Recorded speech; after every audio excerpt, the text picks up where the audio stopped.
This advocacy series will provide an overview of the roles and responsibilities of state governors and how you can advocate with them. What are the qualifications to run? Each state has different requirements to run for governor and are specified in their state's constitutions. For example, Alabama, Michigan, Texas, and New York set a minimum age requirement of 30. However, California has no age requirement, but only requires candidates to be registered voters.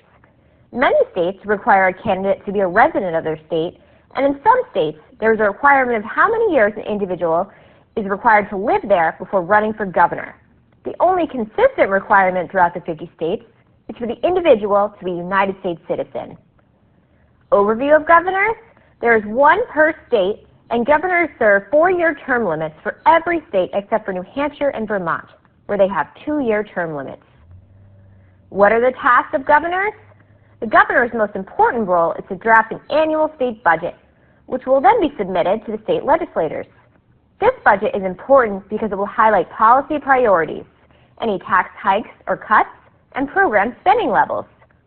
Governors also work on proposing legislative and policy agendas for their terms in office, and will meet with their constituents, community members, business leaders, and local officials to get support. For example, in New Hampshire, one of Governor Sununu's big legislative priorities for his term was to pass full-day kindergarten in New Hampshire. He traveled across New Hampshire to get support from parents, families, local businesses, and state legislators. How are governors unique?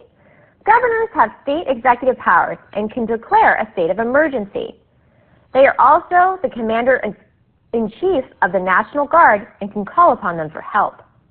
Like the president, governors also have the ability on the state level to veto legislation passed by state legislature. Governors also hold a lot of power in the state and can often garner media attention easily on state and national topics. How can you advocate with your governor?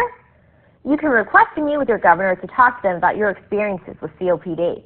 Ask your governor to help spread awareness for COPD by issuing a state proclamation. You can also ask your governor to support statewide COPD programming and policies within your state budgets. You can invite your governor to a pulmonary rehabilitation center or a local support group. You can also ask your governor to support statewide and local healthcare initiatives that support COPD patients, caregivers, and healthcare providers. Have additional questions? Want to become a COPD advocate? Email tsullivan@copdfoundation.org today.